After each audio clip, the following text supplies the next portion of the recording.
राधे राधे। कुंज बिहारी श्री हरदास।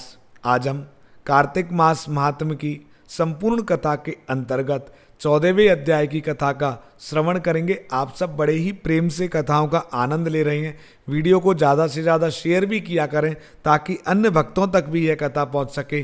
तो सबसे पहले आप सब अपना ध्यान बांके बिहारी जी महाराज के युगल श्री चरणों में केंद्रित करें और कथा का आनंद लें।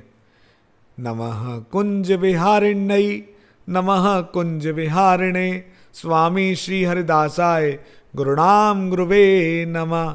यस्मात् सुखैक सदनान मदनारि मुख्या सिद्धिम समीरुतलाम सकलांग शोभाम तम शुद्ध बुद्धि शुभ वृद्धि समृद्धि हेतुम श्रीमद बिहारी चरणम शरणम प्रबद्धे। हम सभी बांके बिहारी जी महाराज के चरणों की शरण में हैं और कथा का आनंद ले रहे हैं। 14वां अध्याय। नारद जी बोले, हे राजन, तब उसको इस प्रकार धर्मपूर्वक राज्य करते देखकर देवता क्षुब्ध हो गए। उन्होंने देवादिदेव भगवान शंकर को मन में याद किया। तब कितने ही प्रकार से उन्होंने शंकर जी की स्तुति की। उसके बाद भक्तों की कामना पूर्ण करने वाले भगवान शंकर ने नारद जी को बुलाकर देव कार्य करने की इच्छा से उनको देवपुरी भेजा। शंकर भक्त नारद भगवान शंकर जी की आज्ञा से देवपुरी में गए।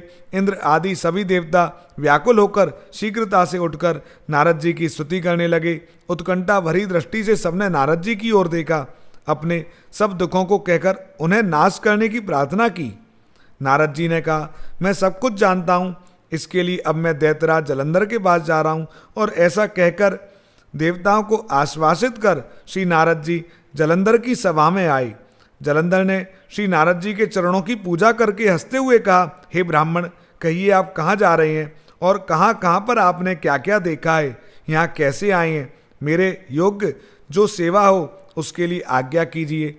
जलंधर के इस प्रकार के वचन सुनकर श्री नारद जी प्रसन्न होकर बोले, हे दानवराज महाबुद्धिमान जलंधर, तुम धन्य हो, क्योंकि इस समय सब रत्नों के भोक्ता एक तुम ही हो। हे दैत्य श्रेष्ठ, अब आप मेरे आगमन का कारण सुनिए कि मैं किसके लिए यहाँ आया हूँ। हे दैत्यराज, मैं स्वेच्छा से कैलाश पर्वत गया था, जहाँ 10,000 योजनों में कल्प वृक्ष का वन है। वहाँ पर मैंने सैकड़ों कामधेनुओं को विचरते हुए देखा तथा यह देखा कि वह वन चिंतामणि से प्रकाशित परम दिव्य अद्भुत और सब स्वर्ण में है। मैंने वहाँ पार्वती जी के साथ स्थित शंकर जी को देखा तो सर्वांग सुंदर गौरवर्ण त्रिनेत्र और मस्तक पर चंद्रमा धारण किए हुए हैं। यह देखकर मुझे बड़ा आश्चर्य हुआ कि इनके समान समृद्धशाली त्रिलोकी में कोई है भी या नहीं है। हे दैत्य, उस समय मुझे तुम्हारी भी समृद्धि का स्मरण हो आया और उसे देखने की इच्छा से मैं तुम्हारे पास चला आया हूँ। यह सुनकर जलंधर को बड़ा हर्ष हुआ। उसने नारद जी को अपनी सब समृद्धि दिखला दी। उसे देख देवताओं का कार्य करने के इच्छुक शिव प्रेरित श्री नारद जी ने जलंधर की बड़ी प्रशंसा की और कहा, निश्चय ही तुम त्रिलोकपति होने के योग्य थे। तुम्हारे लिए ऐसा होना कोई विचित्र बात नहीं है। मैं देखता हूँ कि और तुम्हारे पास सब कुछ है, किसी बात की कमी नहीं है। ऐरावत तुम्हारे पास है, एक से एक सुंदर घोड़े तुम्हारे पास हैं, कल्प वृक्ष और कुबेर की निधि तुम्हारे घर हैं, मणियों और रत्नों के ढेर भी तुम्हारे यहाँ लगे हुए हैं। ब्रह्मा जी का हंस युक्त विमान भी तुम्हारे पास है। द्युलोक पाताल और पृथ्वी पर जितने भी रत्न आदि हैं वह सब तुम्हारे ही तो हैं। मैं तुम्हारे इस प्रकार के सब रत्न आदि ऐश्वर्य को देखकर बड़ा प्रसन्न हूँ, परंतु तुम्हारे पास कोई स्त्री रत्न नहीं है, उसके बिना तुम्हारा यह सब फीका है। तुम कोई स्त्री रत्न ग्रहण करो। नारद जी के इस प्रकार के वचन सुनकर दैत्यराज काम से व्याकुल हो गया। उसने नारद जी को प्रणाम करके पूछा कि ऐसी स्त्री कहाँ मिलेगी जो कि सब रत्नों में श्रेष्ठ हो। यदि ऐसा रत्न कहीं मिले तो मैं आपकी आज्ञा से उसे अवश्य लाऊंगा। नारद जी ने कहा, ऐसा रत्न तो कैलाश पर्वत योगी शंकर जी के पास ही है।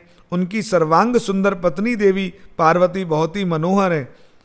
उनके समान सुंदरी मैंने आज तक नहीं देखी। शंकर से बढ़कर समृद्धिमान दूसरा कोई नहीं है।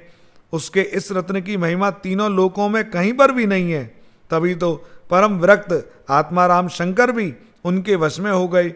देवर्षि नारद उस दैत्य से ऐसा कहकर कार्य करने की इच्छा से आकाश मार्ग को चले गए आज हमने 14वें अध्याय की कथा का श्रवण किया और नारद जी कैसे जलंधर के पास जाते हैं और उसको शंकर जी की रची हुई लीला के बारे में बताते हैं।